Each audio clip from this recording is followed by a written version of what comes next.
Nugget Pehe, and welcome to SUAANGAN. I'm your host, Dennis Allen. On today's show, we're going to meet a young man with courage and determination. His name is Billy Turner, and the goal he set for himself is a rather unusual one for a young Inuvialuit. He was only 19 years old when he took on his dream to become a professional bareback Bronco rider, and it hasn't been easy. But with the help and support of his father, Don Turner, Billy's ridden in many rodeos as a novice and an amateur, including the world-renowned Calgary Stampede. Now, Billy's working on his pro card status. That's cowboy talk for making it into the big leagues, where the best of the best compete for first place. And as you'll soon see, the goal he set for himself is far from easy. It's downright dangerous. As far as enjoying one rodeo more than the other, I can't say that, because I like the Stampede just as much as I like getting on a horse back at home, you know. A horse is a horse, and a rodeo is a rodeo. Try to look at it like that, so a guy doesn't get nervous at the big ones. Rodeo, oh, rodeo. Get on your hat and let's go back and see the rodeo. Rodeo, oh, rodeo, rodeo. Get on your hat and let's go back and see the rodeo. Have a good time.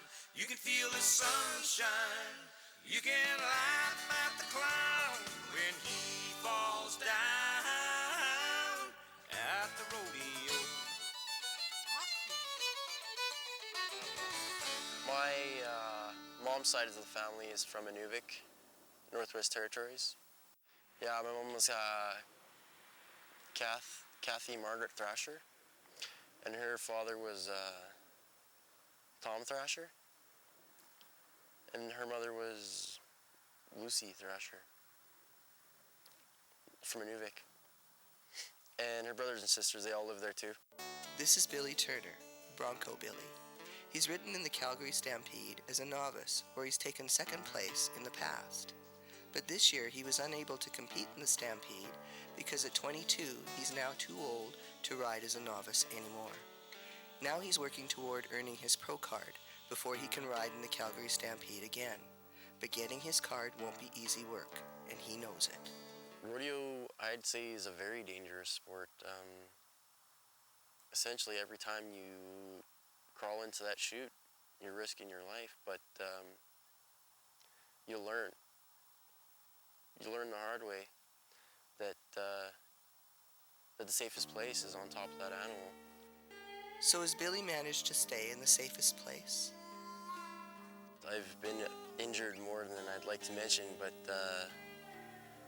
yeah, when I was learning to ride, I broke my arm, so I started riding with the other arm. And after that, I got kicked in the head and got a concussion, but I lived to ride again. And I just never gave up, and that was one of the hardest parts of it was getting back up and getting on just for 8 seconds, just to get that 8 seconds. Rodeo, I feel, is the most dangerous sport there is. Like a lot of guys get hurt in the chutes, horses flipping on. Billy broke his arm like that, and then had to start riding left-handed. Like we went to one rodeo when Billy first started riding left-handed, and he got threw off. He had a good bucking horse there down at Patricia, and then the horse kicked him in the head, and he was knocked out for about 10 minutes and ended up with 15 stitches in his head, and things like that.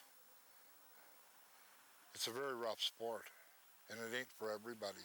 And you begin having fun after a while, and it just becomes easier and easier. And then it's just another walk in a park. But it is pretty dangerous for people who don't know what they're doing. And there's rules of thumb, things you just don't do because it's dangerous to do it. And I wouldn't advise entering the bull riding. The bulls, they manage to kill a guy a year, at least one. And you can notice when you go to the rodeo grounds who the bull riders are, because very few of them got any front teeth. They've all been knocked out by horns, and the bulls sometimes will hook back at them if you can't buck them off. It seems that bull riding can be more dangerous than bareback riding, but it's still dangerous enough. And although Billy's father supports his decision to compete in the rodeo, Billy's mother didn't. When Billy was about 10 or 12, I wanted him to start riding steers in rodeo, and but his mom, Kathy Thrasher, was totally against it because she witnessed at a rodeo in Smoky Lake uh, a young kid in junior bulls get stepped on his first bull and it killed him, eh? So she, rodeoing for Billy for the time being, was totally out. So just to keep peace in the family, we just forgot about it. Mom just said no. And that was it. Nobody was going to argue. And after she passed away, there wasn't that blockage anymore. So I just went with it. So I'd try it out. A friend of mine that used to be a bull rider, Ben Lowry, him and my younger brother, Ken Turner, they hang out together, and Ben used to bring some horses to the arena and let young guys try them out, like test pilots, they call them. And he brought, Billy said, well, I wouldn't mind trying it, because before that, Billy was right into the Kurt Cobain music and all the rest of it, and had long hair, and you know how kids are. But anyway, he Ben bought 30 head and invited 15 guys there. And then Billy took his two horses, and then two guys backed out, and then Billy took their two. So then they call that cracking out. The first night he cracked out, he got on 6 head. Like most guys, 2 is all they want, eh? And then he stayed straight on them horses and everything. And some of the guys that, like Bill Lowry is a bronc rider, an old-time bronc rider, said there's a natural if I ever seen one. So anyway, it just kept going to these practice sessions, and then um, he didn't have any money, so I bought him his pro permit so he could ride novice. And then he went to a few rodeos and then won enough money, placed in like thirds, fourths, and seconds, that he could get into Calgary. And that was quite like a short time there. He got to a place where a lot of guys spent half their life trying to get there and never got there. You know, because Calgary's the biggest there is. When we return to SUAANGAN with Billy's story, we'll discover a surprising history that will go a long way in explaining his fascination with bronco riding.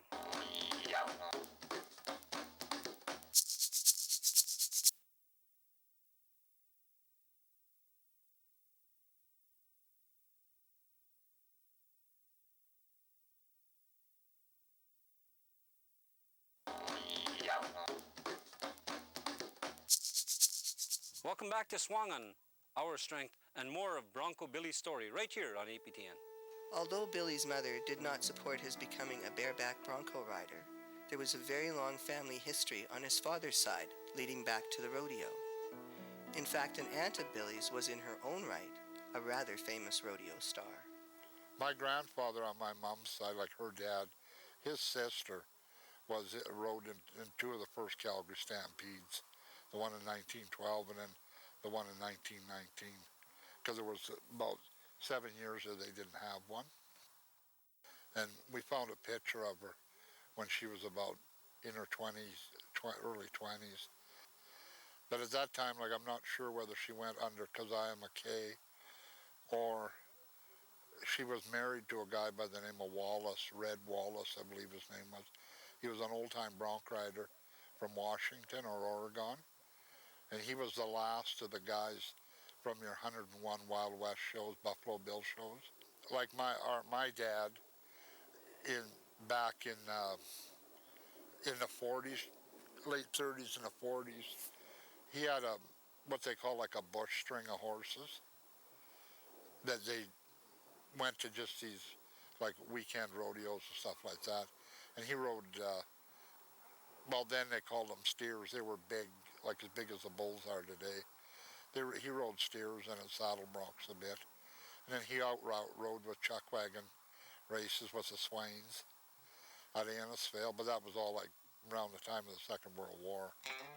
Don and his brother rode in the rodeos too. Don even participated in wild horse racing. And as you can see from these old photos, the rodeo was just as exciting and thrilling as it is today. And it seems that thrilling tales of past glories and great stories were what got to Billy and fired his desire to ride. Yeah, my father was very influential, and the rest of my family on my father's side, because they competed in rodeo when they were younger, and I saw pictures of that and heard stories of it, you know, the glory days in the past, and it just sounded like something I thought I'd like to try. But the glory days and the stories about them weren't the only things that attracted Bronco Billy to the rodeo. All throughout high school, I competed in various sports. Like all the sports that are out there, I tried, and they didn't seem too challenging for me. And rodeo, I used to watch rodeo when I was a kid, and it didn't really appeal to me until I was older. And I just decided to try it because you see pictures of it, and the expressions on those animals' faces and those the cowboys' faces is pretty extreme. So it just seemed like a new challenge, you know. And it turned out to be the hardest sport that I ever competed in or attempted to compete in. Hardest sport? No doubt on that. It's broken his arm, given him a concussion, and a few stitches. So what drives Billy to keep getting back up on a bucking horse that could ultimately be a lethal ride? Well, I keep going back because it's you get an adrenaline rush out of it too. Those horses, those animals are so powerful, and to be able to compete with them athletically is just once you make the ride, you feel powerful as that animal, and that's why I keep coming back just to get that feeling. Every year for the past 4 years, Billy has risked life and limb for an 8-second ride to victory. But can those victories earn a cowboy a living? You can make a living doing rodeo, that no doubt about that. But it's not like the NHL where you get a contract, and if you don't go to a game, you still make $10 million a year. In rodeo, you earn money the old-fashioned way. If you're gonna make $1 million a year, you have to compete and be an athlete of $1 million a year. Cowboys also have to pay their own costs for competition. From transportation to gear, it's all at their own expense. One thing like this deal, like I work in the oil patch, I make a pretty good dollar, but I'm not a millionaire or anything like that, far from it. Wouldn't even call myself a thousandaire. But it's hard on money, very hard on money, especially with the price of gas and stuff, and the entry fees. Like today, that costs $100 to get through off that horse. And some of them, the bigger the jackpot, the more it is to get on. Like say take Olds here in about 2 weeks, there's 5,000 up there, and then it'll be $250 to get on a horse there. So it takes courage and some cash to be a modern-day cowboy in the rodeo circuit. But do you need to be from a ranch? The kids that grow up on farms and ranches want to be hockey players or ball players or soccer players, and there's a certain element of kids in a city that want to be rodeo stars. Like back in the 80s, there was Bobby Del Vecchio. He was from New York, out of the Bronx. Never seen a bull or a horse in his life, and he pursued it and he became a world champion bull rider. And then Marty Woods back in the late 50s and 60s, he was from Bowness, Alberta. He never had nothing to do with horses either, and he became a many times Canadian and world champion saddle bronc rider. And you can keep naming them off. A lot of the guys that were from a farm or a ranch and become a rodeo hand and become a champion or whatever, they got it in their head, you got to be off the farm or the ranch, but that's not true. And I'll argue that point with any of them. It takes a unique person to climb onto the back of a horse that is determined to buck you off. It can be a bone-crushing and bone-breaking experience. So how does Bronco Billy Turner handle that dangerous challenge? Well, there's a thing called psycho-cybernetics. You think about the ride, think about riding that horse, and every possible move that horse could make, and just being with that horse. Just anything can happen, and so when you ride the horse, you're ready for anything to happen, athletically and mentally, physically and mentally, and adrenaline rush helps it a little bit too. The equipment I wear in bareback riding is a protective vest. It'll save me if something bad happens in the arena, like a horse steps on me or if I get kicked. It'll save me from that. It'll give me a bruise instead of a broken rib. It makes that bit of a difference. And also, I tape up my arm with 2-inch medical tape because those horses, they can get pulling on your arm pretty good, and don't want to mess up my muscles in my arm or get real bad tennis elbow or something. Don't want to wreck my elbow. And also, before every ride, a guy's really got to stretch out your muscles like any other athlete and get warmed up for the intense physical activity you're about to endure. Spurs are a very essential part of the ride too, because they give you that drag so you can hang on a little bit longer with your heels, and it also encourages that animal to buck better and more or harder. We'll be right back with more of Bronco Billy's story right here on APTN.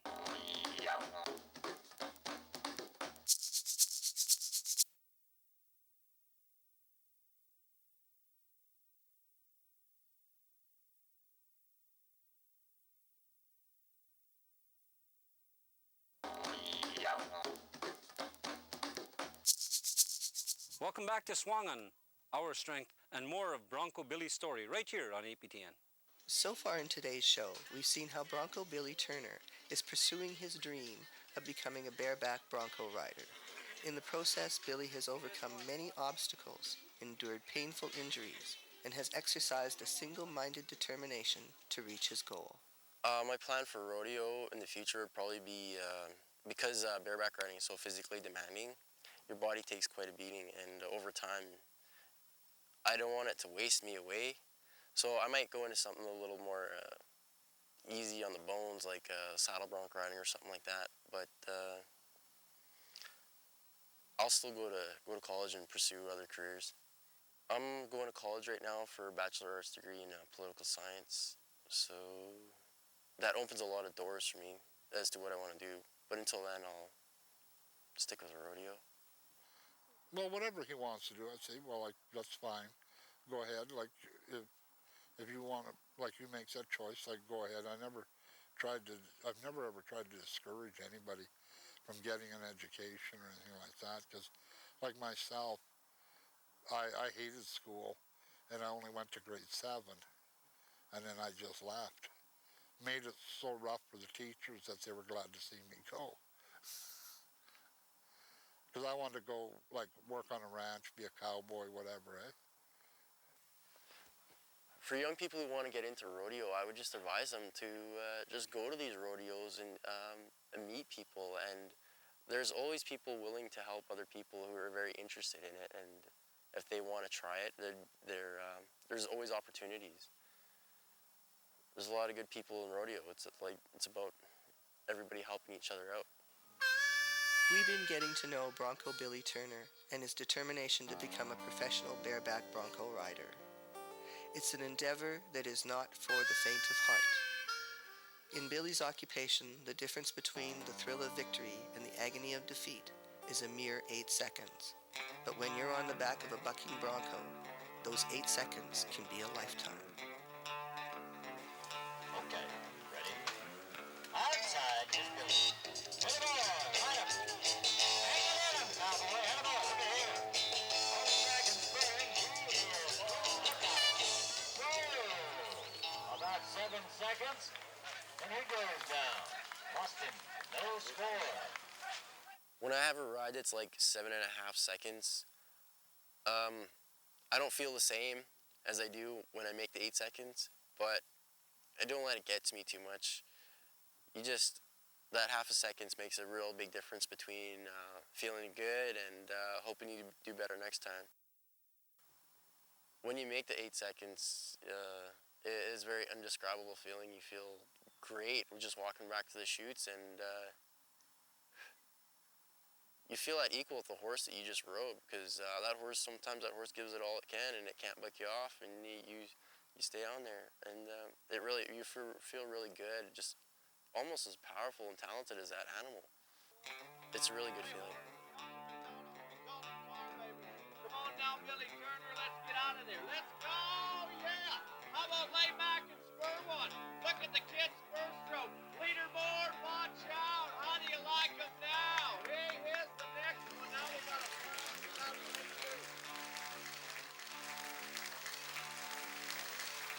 Well, Billy Turner going to be 74 points, going to tie him for the lead. Of course, we got maybe some more entertaining things going on.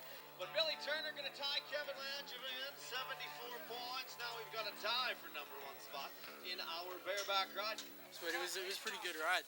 That was the first time that horse had been to town. Straight at first time the horse had a human on him.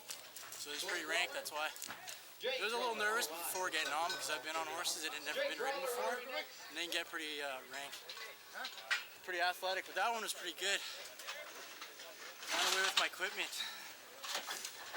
Started taking winds, the whistle gonna go. But it was fun. It was fun.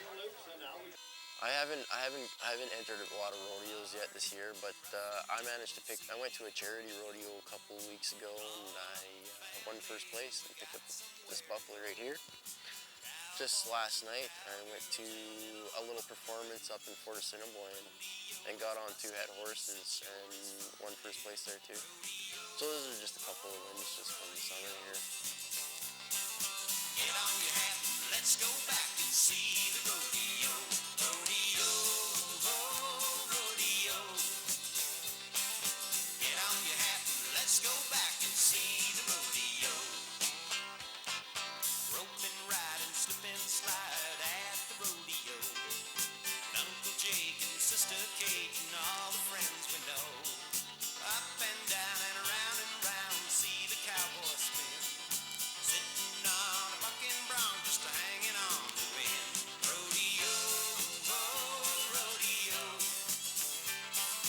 Get on your hat and let's go back and see the rodeo. Rodeo, oh, rodeo. Get on your hat and let's go back and see the rodeo. Gonna have a good time. You can feel the sunshine. You can laugh at the clown when he falls down at the rodeo. That's Bronco Billy's story so far. But it's far from finished. Billy's father, Don, has told us that he's going to write to the Guinness Book of World Records. He'll be asking them to enter Billy's name as the first Inuvialuit to become a bareback bronco rider. And judging from Billy's determination and positive attitude, it's likely not the last record he'll be setting. Thank you for watching SUAANGAN Our Strengths right here on APTN. Until then, I'm your host, Dennis Allen, Kuya 90.